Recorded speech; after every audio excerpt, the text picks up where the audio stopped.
नमस्कार, स्वागत है आप सबका दिन भर की तमाम बड़ी और अहम खबरों के साथ। मैं हूं कवीन सचान। शुरुआत हेडलाइंस से। आरजेडी का जांच एजेंसियों के राजनीतिक इस्तेमाल का आरोप, कहा महागठबंधन को अस्थिर करने की साजिश।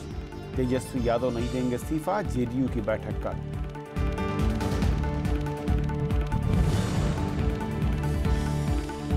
नागालैंड में राजभवन पर सबकी निगाहें, पूर्व मुख्यमंत्री जेलियांग का 41 विधायकों के समर्थन का दावा, 4 मंत्री और 11 संसदीय सचिव बर्खास्त।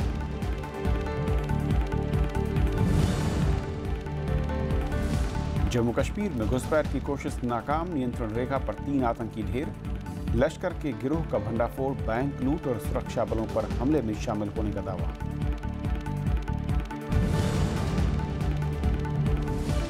सुप्रीम कोर्ट की आईआईटी को चेतावनी, आइंदा न देने पड़े बोनस अंक, काउंसलिंग और दाखिले पर लगी रोक हटाई।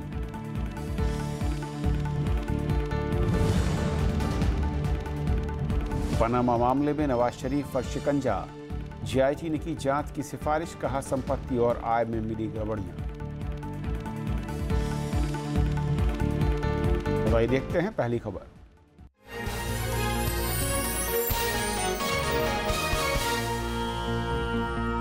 आरजेडी ने साफ कर दिया है कि बिहार के उप मुख्यमंत्री तेजस्वी यादव इस्तीफा नहीं देंगे। पार्टी का आरोप है कि केंद्र सरकार जांच एजेंसियों की मदद से महागठबंधन की सरकार को अस्थिर करना चाहती है। जेडीयू ने भी कल पार्टी की बैठक बुलाई है। वहीं सीबीआई एफआईआर में नाम आने के बाद बीजेपी ने तेजस्वी के इस्तीफे की मांग तेज कर दी। पटना में सोमवार को आरजेडी विधानमंडल दल की बैठक हुई। इसमें आरजेडी अध्यक्ष लालू यादव समेत तमाम बड़े नेता मौजूद थे। नेताओं ने वर्तमान राजनीतिक परिस्थितियों के साथ राष्ट्रपति चुनाव और 27 अगस्त की रैली को सफल बनाने पर चर्चा की। पार्टी ने कहा कि उप मुख्यमंत्री तेजस्वी यादव के इस्तीफे पर चर्चा नहीं हुई। हमारे यहाँ हमारी बैठक में कोई उस तरह की चर्चा नहीं हुई, बल्कि तेजस्वी के कार्य की प्रशंसा की गई और तेजस्वी हमारे विधायक दल के नेता हैं, ये सर्वसम्मति से उनके प्रति आस्था बढ़िएगा। तो आरजेडी ने कहा कि सीबीआई छापों का मकसद राजनीतिक अस्थिरता पैदा करना है और ये कोशिश बीजेपी की तरफ से हो रही है। किसी प्रकार की अस्थिरता नहीं है और यहाँ गठबंधन की सरकार है, न कि एक पार्टी की सरकार है। मुख्यमंत्री नीतीश कुमार ने रविवार शाम लालू यादव से फोन पर बात की थी। नीतीश ने अब तक सीबीआई छापेमारी पर कुछ नहीं कहा है। जेडीयू ने भी मंगलवार को पार्टी की बैठक बुलाई है। पार्टी नेता शरद यादव ने छापों पर प्रतिक्रिया कुछ इस तरह दी।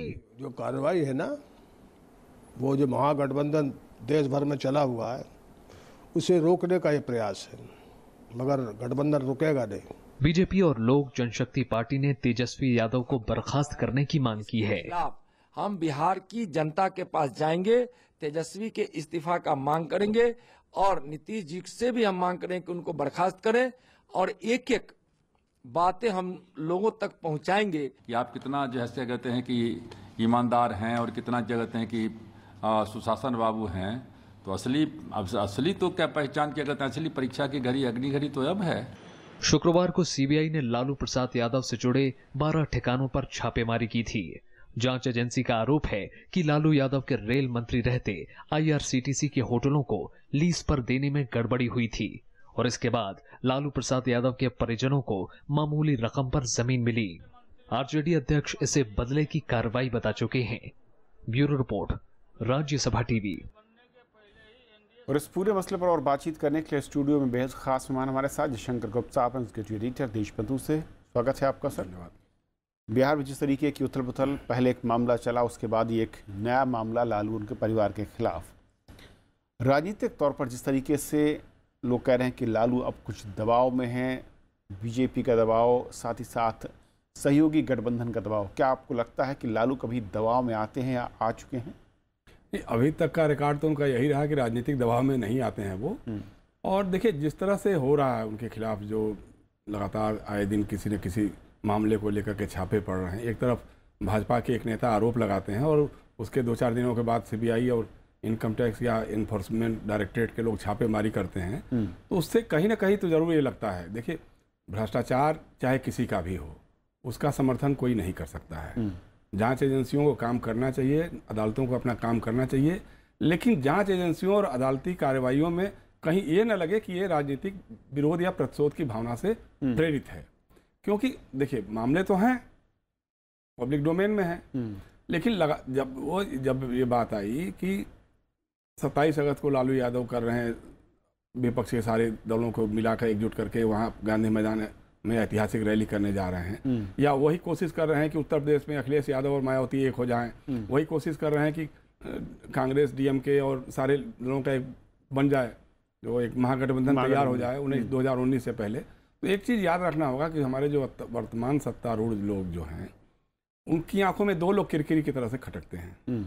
एक हैं अरविंद केजरीवाल, दूसरे हैं लालू प्रसाद यादव और नीतीश कुमार। दोनों ने उनके अश्वमेध यज्ञ को, जो जीत का जो एक यज्ञ चल रहा था, जो घोड़ा चल रहा था अश्वमेध का, उसको अपने अपने जगहों पे रोका। अरविंद केजरीवाल ने दिल्ली की 70 सदस्यीय विधानसभा में भाजपा को 3 सीटों पे लाके सिमटा दिया। उसके तुरंत बाद फिर बिहार में जब चुनाव हुआ तो बिहार इतने ताकत और इतने हेलीकॉप्टर्स, जहाज, सारे कुछ लगाने के बावजूद भाजपा बुरी तरह से हार गई चुनाव। तो ये तीनों लोग बहुत बुरी तरह से खटकते हैं, और लगता है कि कहीं ना कहीं ये चैलेंज बन सकते हैं हमको। तो इन दोनों के खिलाफ जिस तरीके से मामले ईडी से लेकर इनकम टैक्स ने खोल रखे हैं, और सरकार कह रही है कि ये एक रूटीन जांच और प्रक्रिया है। नहीं, अचानक जितनी सक्रियता बढ़ गई है गोविंद, तो हम तो अच्छा लगता है, कोई दिक्कत नहीं है, लेकिन इसी तरह की सक्रियता, देखिए हमारा मानना यह है कि आज़ाद हिंदुस्तान में व्यापमम घोटाला से बड़ा कोई घोटाला हुआ नहीं। एक ऐसा घोटाला जिसमें आरोपी जो है उसकी मौत हो जाती है, उसमें जो गवाह बनता है उसकी मौत हो जाती है, उसमें जो जांच करने वाला होता है उसकी मौत हो जाती है, इवन जो उसको कवर करने वाला मीडिया वाला होता है उसकी भी मौत हो जाती है, और किसी के बारे में कुछ भी पता नहीं चलता है। तो हमारी जो सीबीआई, जो अपने को सबसे बड़ी इन्वेस्टिगेटिव एजेंसी, जो तटस्थ, स्वतंत्र, निर्भीक, निडर, जो कुछ भी कहे, आज तक तो व्यापम में कुछ भी आप नहीं कर पाए। क्यों नहीं कर पाए? ललित मोदी बैठा हुआ है जाकर के लंदन में, आप कोई ऐसा कुछ भी नहीं कर पा रहे हैं।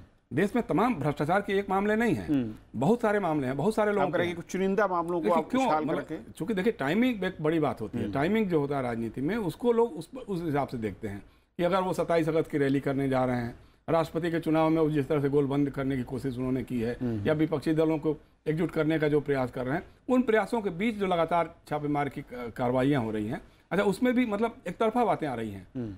उसमें भी जैसे मान लिया होटलों की बिक्री का मामला था, वो चाणक्य होटल को या उसके मालिकों को जिस तरह बेच दिया गया। लालू यादव ने कहा कि हमारे चार्ज लेने से पहले ही उनका टेंडर हो चुका था। नहीं, दूसरा है कि जमीन की जो लेन देन हुई थी, जो जमीन का सौदा जो हुआ था, वो 2004 में हुआ था और टेंडर 2006 में हुआ, ऐसा लालू यादव का कहना है। तो इसमें क्या सच है क्या झूठ है, ये देखने वाली बात हो सकती है। जांच एजेंसी जब बताएगी तो सामने आएगा। जांच एजेंसी आज तक कुछ बता नहीं रही है, सिर्फ ये बताती है इतने ठिकानों में छापे पड़े, क्या क्या मिला, क्या डॉक्यूमेंट्स मिला, क्या नहीं मिला, ये सब बाकी जो है वो सूत्रों के हवाले से खबरें, सूत्रों के हिसाब से अपना खबरें चलती हैं, जिसका कोई आधार नहीं होता है। अब जैसे मान लिया तेजस्वी यादव के बारे में सुशील मोदी जी ने कहा कि वो जब 3 साल के थे तो उनको जमीन दे दिया था। जो भाजपा के सांसद हैं उस समय वो लोग जनता दल के साथ थे, ब्रज बिहारी प्रसाद का परिवार या उनकी पत्नी आज भाजपा के सांसद हैं। तो तेजस्वी ने कहा कि वो जमीन अगर आज मेरे नाम से है तो आप शपथ पूर्वक बता दीजिए, या चेक कर लिए कि भाजपा सांसद के नाम की जमीन है कि नहीं उनके पास है कि नहीं है। तो इसके बारे में कोई खुलासा नहीं हो रहा, इस बारे में कोई बोल नहीं रहा। एक तरफा खबरें अपने अपने ढंग से लोग चला रहे हैं। अब सवाल है कि देखिए बिहार की राजनीति जो है जिस मुकाम पे पहुंच गई है, निशाना तो लालू यादव पे हो रहा है। निशाना एक तरफा निशाना ये हो रहा है कि उनके खिलाफ छापेमारी होगी, ये होगा। दूसरी तरफ नैतिकता के नाम पे दबाव बनाने की कोशिश की जा रही है कि नीतीश कुमार के ऊपर, कि नीतीश कुमार तेजस्वी को हटाएं या फिर गठबंधन सरकार को तोड़ें। तो ऐसे में विकल्प क्या है नीतीश कुमार के सामने, क्योंकि नैतिकता को लेकर वाकई जो मामले सामने हैं या फिर इस तरीके से कविंद्र, नैतिकता भी एक तरफा नहीं होती है। अभी जो ताजा किस्सा हो रहा है मध्य प्रदेश का है। एक तो व्यापम घोटाले की बात मैंने बताई आपको, नरोत्तम मिश्र जी वहां पे मंत्री हैं, चुनाव आयोग ने उनके चुनाव को अवैध घोषित कर दिया। चुनाव आयोग ने 3 साल तक उनके चुनाव लड़ने पर रोक लगा दिया।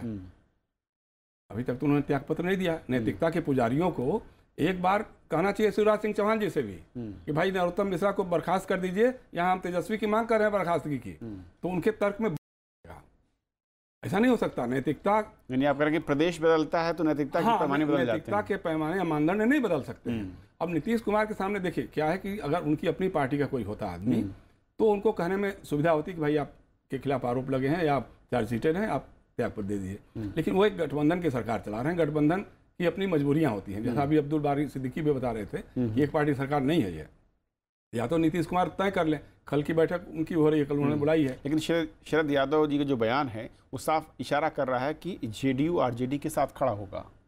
जेडीयू, हाँ निश्चित रूप से वो यही कहेंगे कि भाई ये हमारा अंदरूनी मामला नहीं है, हमारे सहयोगी पार्टनर का मामला है, ये उनको तय करना है क्या करना है कि नहीं करना है। अगर वो है तो ठीक है, बाद में अगर मान लीजिए कानून उस ढंग की कोई कार्रवाई करता है या सीबीआई ने गिरफ्तारी प्रक्रिया आगे बढ़ेगी और उनको तो बढ़ेगी तो फिर अलग बात हो सकती है। लेकिन अभी जो फिलहाल हमको लगता है ये ख्याली पुलाव है, नैतिकता का दबाव, नैतिकता के नाम पे एक दबाव बनाने की कोशिश की जा रही है। कभी जीतन मांझी जी का उदाहरण दिया जा रहा है, कभी किसी का उदाहरण दिया जा रहा है। लेकिन जो प्रत्यक्षम किम प्रमाणम, भाई आज जो है बाबरी मामले में भी देखिए उमा भारती जी चार्जशीटेड हैं, कल्याण सिंह जी चार्जशीटेड हैं, उनके खिलाफ भी है, चूंकि वो गवर्नर है इसलिए उनको मिला हुआ छूट मिली हुई है। लालकृष्ण आडवाणी जी चार्जशीटेड हैं, तो त्यागपत्र देना चाहिए, तो इन लोगों को भी दे देना चाहिए था। अगर चार्जशीटेड होने के नाम पर भी देना है, और उससे बड़ा तो केस नरोत्तम मिश्रा जी का है कि अब चुनाव आयोग ने आपके चुनाव को अवैध घोषित कर दिया, फिर भी आप रिजाइन नहीं कर रहे, फिर भी नहीं रिजाइन कर रहे हैं। आप कह रहे हैं कि भाई 3 साल तक आप चुनाव ही नहीं लड़ सकते हैं। और अदालतों का बहाना लिया जा रहा है, कभी ग्वालियर कोर्ट में एक मामला चल रहा है, फिर उसको हटा करके जबलपुर कोर्ट में किया जा रहा है ताकि एक और याचिका पेश की जा रही है। मतलब तारीख पर तारीख बदलती जाए ताकि आप मंत्री बने रहें। मतलब ये भी एक नैतिकता का ही है, ये अजीबोगरीब नजरिया है। तो इसको कहीं ना कहीं तो आपको देखना पड़ेगा, बराबर के पैमाने पर खड़ा करना पड़ेगा। बहुत बहुत शुक्रिया सर इस पूरे मसले पर हमारे साथ जुड़ने के लिए, धन्यवाद। और ये थी पहली खबर। छोटा सा ब्रेक और ब्रेक के उस पार दिन भर की दूसरी बड़ी खबर।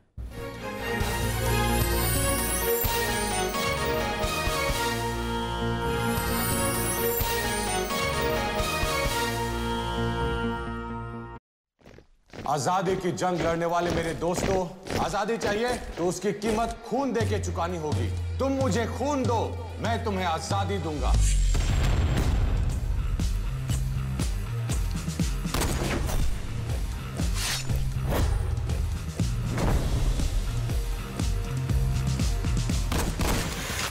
आईएनए की बागी फौजियों पर अंग्रेज देशद्रोह का मुकदमा चलाएंगे। उन तीनों के बचने के चांसेस कम हैं।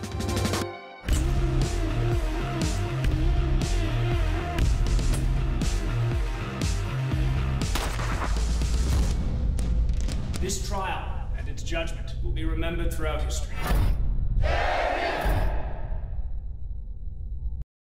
देश के नए उपराष्ट्रपति के चुनाव कार्यक्रम का ऐलान हो गया है।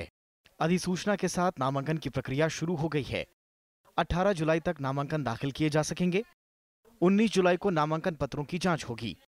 21 जुलाई तक नाम वापसी हो सकेगी। जरूरत पड़ने पर 5 अगस्त को मतदान होगा और इसी दिन परिणाम घोषित होंगे।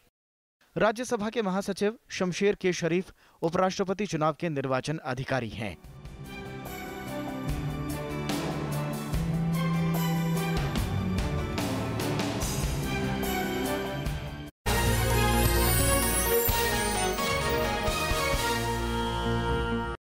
उपराष्ट्रपति चुनाव के लिए उम्मीदवार के चयन पर मंगलवार को विपक्षी दलों की बैठक होगी, जिसमें कांग्रेस समेत कई दलों के नेता शामिल होंगे। कांग्रेस कह चुकी है कि उम्मीदवार पर आमराय बनाने की कोशिश होगी और सभी दलों से मशविरा के बाद ही अंतिम फैसला होगा। उपराष्ट्रपति चुनाव के लिए 18 जुलाई तक नामांकन होना है। 21 जुलाई को नाम वापसी होगी और ज़रूरत पड़ने पर 5 अगस्त को मतदान होगा और उसी दिन नतीजे का ऐलान भी। 11 तारीख को बैठक होने वाली है, तो उसमें सब लोग बैठ कर के तय करेंगे क्या करना, कैसे करना। आप शामिल होंगे सर? नहीं, ये कहाँ पूछने की बात है, सब अपोजिशन बैठेगा। नागालैंड में जारी राजनीतिक संकट के बीच सबकी निगाहें राजभवन पर टिकी हैं। पूर्व मुख्यमंत्री टी.आर. जेलियांग ने अपनी ही पार्टी के अध्यक्ष और मौजूदा मुख्यमंत्री को हटाकर नई सरकार बनाने का दावा किया है। उन्होंने राज्यपाल को 41 विधायकों के समर्थन का पत्र भी सौंपा। नागालैंड में राजनीतिक संकट खड़ा हो गया है। 4 महीने पहले मुख्यमंत्री बनाए गए शुरहोजेली लिजियात्सु को हटाने की मांग उनके लिए पद छोड़ने वाले टी.आर. जेलियांग ने की है। पूर्व मुख्यमंत्री टी.आर. जेलियांग ने राज्यपाल पी.बी. आचार्य को रविवार को पत्र लिखकर नई सरकार बनाने का दावा किया। उन्होंने 59 विधायकों में से 41 विधायकों का समर्थन पत्र भी सौंपा है। जेलियांग ने कहा कि एनपीएफ विधायक दल की 4 जून को बैठक हुई थी, जिसमें 47 में से 34 विधायकों ने उनका समर्थन किया। उन्होंने 7 निर्दलीय विधायकों के समर्थन का भी दावा किया है। सत्ताधारी नगा पीपुल्स फ्रंट के नेताओं के मुताबिक 33 विधायक जेलियांग के समर्थन में हैं। वहीं 11 विधायक लीजियात्सो और 11 विधायक लोकसभा सांसद और पूर्व मुख्यमंत्री नेफ्यू रियो के समर्थन में हैं। इस बीच मुख्यमंत्री ने गृह मंत्री वाई पट्टोन, ऊर्जा मंत्री सी किपिली सांगताम, वन मंत्री इनकांग एल एम चेन और पीडब्ल्यूडी मंत्री काइतो आय को बर्खास्त कर दिया है और राज्यपाल से इन्हें मंत्रिमंडल से हटाने की सिफारिश की है। मुख्यमंत्री ने शनिवार रात 11 संसदीय सचिवों को भी बर्खास्त करने के आदेश जारी किए थे। शहरी स्थानीय निकाय चुनावों में महिलाओं को 33% आरक्षण देने के फैसले के खिलाफ राज्य भर में हुए प्रदर्शन के बाद जेलियांग को 22 फरवरी को मुख्यमंत्री पद से इस्तीफा देना पड़ा था। Bureau report, Rajya Sabha TV. Sutlej Yamuna link नहर के मुद्दे पर आज हरियाणा में इंडियन नेशनल लोकदल के कार्यकर्ताओं ने आंदोलन किया और पंजाब से हरियाणा को जोड़ने वाले सभी रास्ते बंद कर प्रदर्शन किया। आईएनएलडी ने केंद्र सरकार पर हरियाणा के हितों की अनदेखी का आरोप लगाया है। ये है इंडियन नेशनल लोकदल के कार्यकर्ता, जिन्होंने सतलुज यमुना लिंक नहर के मुद्दे पर सोमवार को वाहन रोको आंदोलन किया। इन्होंने अमृतसर अंबाला नेशनल हाईवे और चंडीगढ़ अंबाला हाईवे पर पंजाब से आने वाले वाहनों को रोका और लोगों को फूल देकर पड़ोसी राज्य के खिलाफ विरोध दर्ज कराया।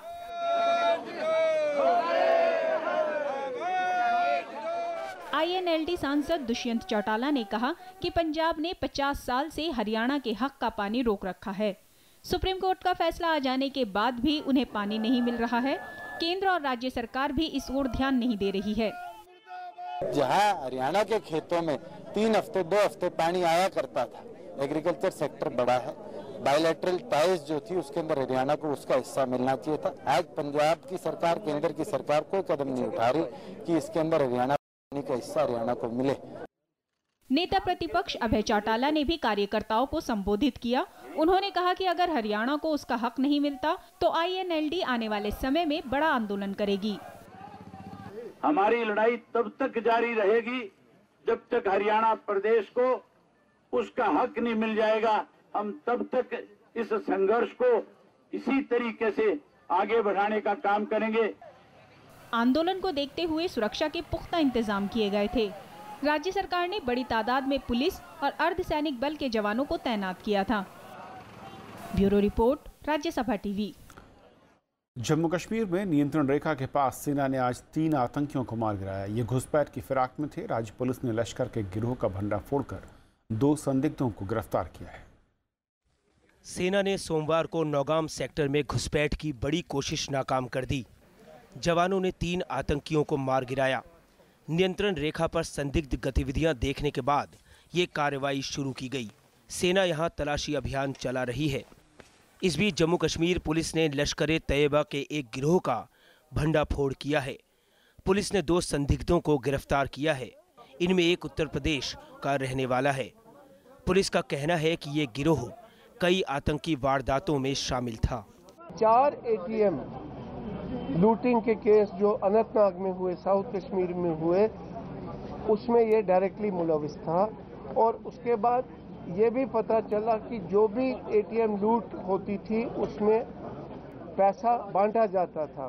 पाकिस्तानी सेना ने पुंछ में भारी फायरिंग की। नियंत्रण रेखा पर अग्रिम चौकियों के साथ गांवों को निशाना बनाया गया। इसमें व्यापार सुविधा केंद्र और पुलिस की बैरक को नुकसान पहुंचा। पुंछ में ही शनिवार को हुई भारी फायरिंग में 2 लोगों की मौत हो गई थी। जून में 23 बार संघर्ष विराम का उल्लंघन हुआ था। Bureau report, Rajya Sabha TV. अलग गोरखालैंड की मांग को लेकर दार्जिलिंग के कई हिस्सों में आज भी रैली और विरोध मार्च निकाला गया।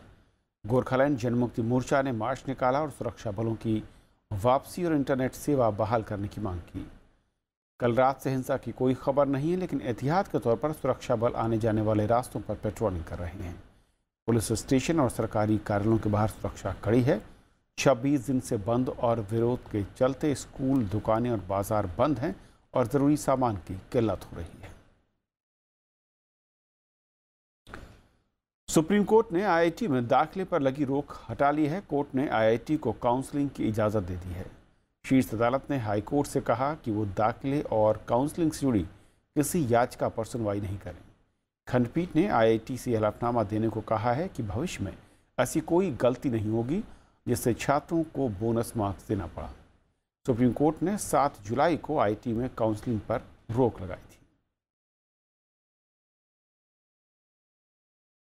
GST के खिलाफ गुजरात में कपड़ा कारोबारियों का आंदोलन तेज हो गया है। राज्य के कपड़ा व्यापारियों ने बेमियादी बंद शुरू कर दिया है। सूरत में उन्होंने रैली निकाली और उनका कहना है कि जब तक उनकी मांग पूरी नहीं होती ये बंद चलता रहेगा। बुधवार को अहमदाबाद में कपड़ा व्यापारी प्रदर्शन करेंगे और उनकी मांग है कि GST पर उनके कपड़े पर लगाया गया GST का टैक्स रोल बैक होना चाहिए और इसके नियम को ज़्यादा बनाया जाए। सबसे पहली बात तो कपड़े पर कोई टैक्स था ही नहीं। पहली बार ऐसा बना है कि इस जीवन जरूरी की जो अति महत्व की चीज़ है कपड़ा, उसके ऊपर टैक्स लगाया जा रहा है जो बिल्कुल ही अनुचित है। इससे हर आदमी को इफेक्ट आएगी, छोटे से लगा के बड़े से बड़े हर व्यक्ति को इफेक्ट आनी है। और इसलिए हमारी मांग यह है कि GST को कपड़े पर से बिल्कुल ही दूर कर दिया जाए। भारत, अमेरिका और जापान की नौसेना ने आज से चेन्नई के पास बंगाल की खाड़ी में साझा युद्धाभ्यास शुरू किया। हर साल होने वाले मालाबार अभ्यास में विमानवाहक पोत, लड़ाकू विमान, पनडुब्बी और दूसरे जंगी जहाज हिस्सा लेते हैं। मालाबार अभ्यास 21 साल से चल रहा है। ये संयुक्त अभ्यास भारत के अलावा अमेरिका और जापान में भी होता है। इसका मकसद तीनों सेनाओं के बीच ऑपरेशन के दौरान बेहतर तालमेल और विश्वास की बहाली है। 17 जुलाई तक चलने वाले इस अभ्यास के दौरान समुद्र में ताकत के साथ तकनीक का भी प्रदर्शन होगा। हिंद महासागर में चीन की बढ़ती गतिविधियों के नज़रिए से ये सैन्य अभ्यास बेहद अहम माना जा रहा है। The thrust of exercises at sea this year would be on aircraft carrier operations, air defense, anti-submarine warfare, surface firings, boarding operations, search and rescue, joint maneuvers, exercising of tactical procedures and interaction between special forces. I'd like to thank Vice Admiral Beast for bringing our 3 great maritime powers together to continue the Malabar series to promote interoperability between these 3 great navies and these 3 great maritime nations. Tamil Nadu के रामेश्वरम तट पर सोमवार को लगातार दूसरे दिन मछुआरों की नौकाएं खड़ी रहीं। बेमियादी हड़ताल के चलते 5000 से ज़्यादा मछुआरे समुद्र में नहीं उतरे। ये लोग श्रीलंका सरकार के नए मछली पालन विधेयक का विरोध कर रहे हैं। विधेयक में पाक जलडमरू मद में मछली मारने पर रोक का प्रावधान है। उनकी मांग है कि भारत सरकार विधेयक वापस लेने के लिए श्रीलंका सरकार पर दबाव डाले और मांग न माने जाने पर मछुआरों ने सामूहिक आत्मदाह की धमकी दी। भारत ने मोसूल को आईएस के कब्जे से आज़ाद कराने को एक बड़ी कामयाबी बताया है और इसे आतंकवाद के खिलाफ मील का पत्थर बताया।